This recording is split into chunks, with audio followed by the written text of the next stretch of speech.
Now to more news coming in, and that is Karnataka Chief Minister has gone on to say that he has written to Chief Ministers of 8 states regarding the unfair devolution of taxes by the Union government and has invited them to a conclave in Bengaluru to collectively deliberate on the issue of fiscal federalism.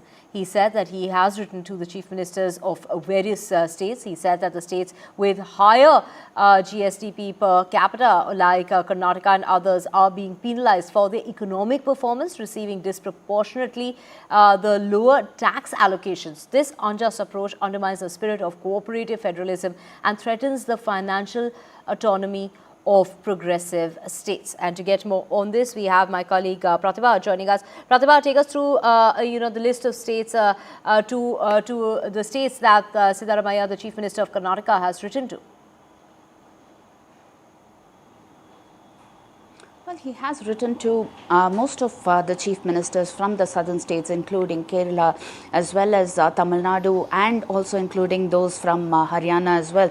And this also comes on the eve of the finance minister's conclave that is being scheduled in Kerala. In fact, Karnataka's revenue minister, Krishna Baire Gowda, has gone to Kerala to attend this finance minister's conclave. And a similar conclave should be held in Bengaluru is something that the chief minister has specified in his post on social media, inviting these chief ministers to deliberate on the issue like you have mentioned. And this is not something that is new. In fact, Mr. Siddaramaiah has been talking about this fiscal federalism for quite some time, and this has also become a centre versus state tussle, which did see a lot of protests that took place by the Congress leaders here in Karnataka, and it only continues now with this social media post that has been put forward by the Chief Minister of Karnataka. While the conclave is scheduled to begin at around 10 a.m. in Kerala, we are waiting to see what further information that we could gain in terms of when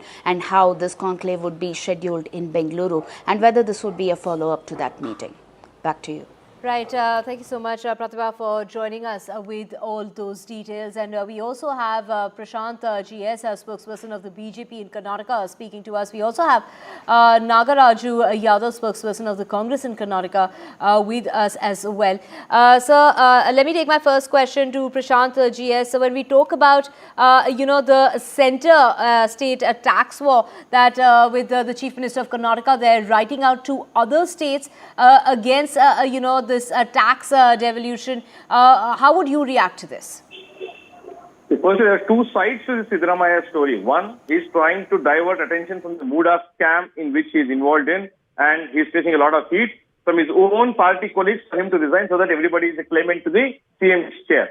Be that in concerned, when UPA was in power, the devolution of taxes from the center to states was only 32%. And after Modi ji took over in 2014, now the states are receiving 42% as devolution of taxes. So therefore, there is little truth in what Siddaramaiah is saying that Karnataka is suffering.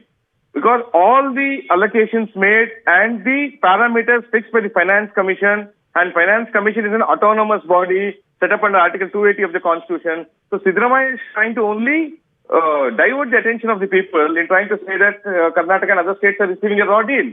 Because the parameters are fixed, and recently, I think last week or 10 days ago, when the 16th Finance Commission, before it started the consultative meeting, Siddaramaiah was also part of it. He's also given some suggestions or wish list, and he has to at least wait for them to conclude on that. So what is really being asked is to make a directional shift and create incentives for growth and better tax mobilization. That is the demand, and which is why this conclave that's going to be held with Siddaramaiah writing to chief ministers of 8 other states, mostly southern states. How would you react to that? I mean, in regard to the devolution of taxes, particularly in the southern states.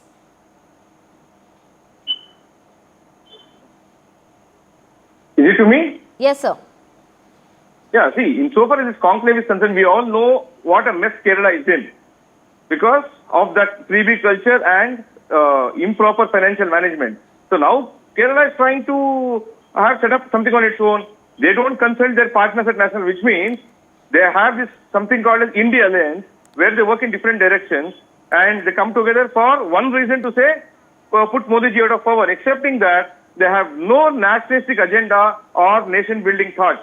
All that they want to do is divide the nation, and you're seeing what Rahul Gandhi is doing on foreign soil. So therefore, this is an attempt by the Congress Chief Minister to divert attention from his failure in administration, his involvement in scam, and on Rahul Gandhi defaming India. They're only trying to, I think, hoodwink the public, and public will not really give too much into what Siddaramaiah says, because they know that where India is today. We were in the fragile 5 and now in the top 5 economies, and we will be reaching top 3 by 2030. That is only possible because of prudent fiscal management in the last 10 years, which Congress has never done in the last 70 years. So therefore, right, let's just get Nagaraju Yadav also. Nagaraju Yadav, just react to what is really being said by the BJP in regard to that these are just ways to divert from the real issues. This is what very plain lies told by the BJP party. I patiently listened to the BJP spokesperson.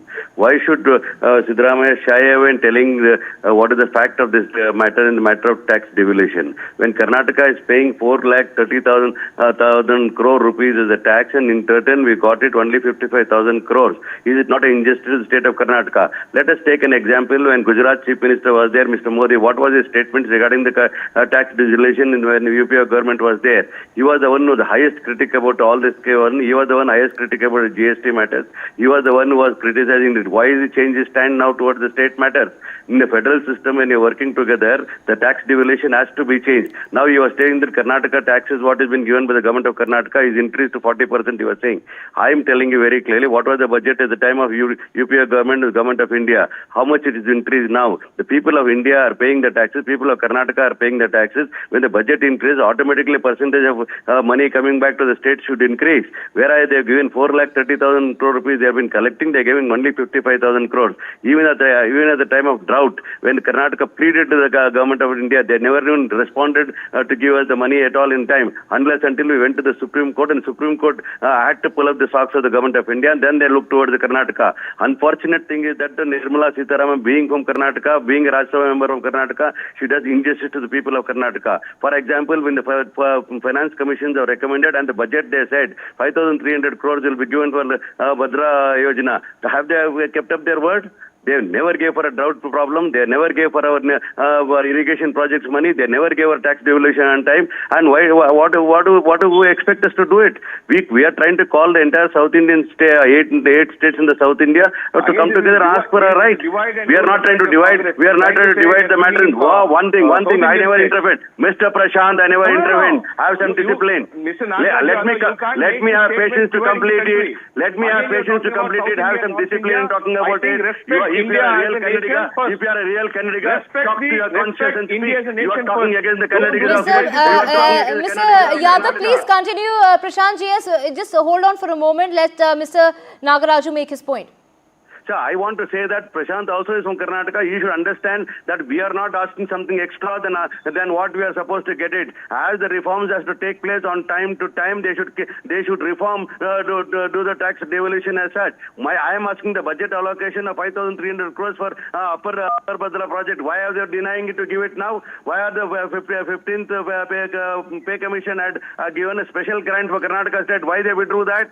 In the interim report they had given that. Why they removed in the final report? Why they are against Karnataka people? Why? Just because Karnataka people have realized that the voting for BJP is not worth. That's the reason they are not voting. Karnataka state was not been encouraged by them. Karnataka people never voted for them in state of Karnataka. Prashant GS, how would you react? Mr. Yadav, let Prashant react to that. I would call out the line. I want to complete one more thing. Mr. Yadav, let Prashant GS speak, please. Now let me come last second, 30 seconds. 30 seconds. Where is the matter of mood in place? Mr. Yadav, nobody can make sense of what is being said. Let Prashant GS make his point. They are misusing the governor. They are misusing the governor's place for political reasons. Gentlemen, I'm afraid I'm totally out of time here. You can't waste time, if you're going to speak over each other. They have patience to listen to us. They have stop misusing the governor's place for political needs. Well, they don't give us a tax devolution. One side they don't allow us to perform properly. Yadav, keep quiet. Now that you have spoken Prashant GS, please make your point. You have 30 seconds. We're totally running out of time, Prashant. Mr. Yadav, let Prashant make his point. In the interim report of the Finance Commission, not only for Karnataka, but 22,000 crores was given for 6 other states, which the Interim Finance Commission, that report did not have the power to. So therefore, it was not only for Karnataka, the other states which were for which 16,000 crores were allotted was also taken back because that was not permitted under that interim report to be given. So therefore, what was unconsciously given as a mistake was consciously rectified. So therefore, Congress cannot accuse the center of giving capacity to Karnataka. Right, And now, Prashant, GS and Nagaraju Yadav, thank you so much for speaking to us this morning.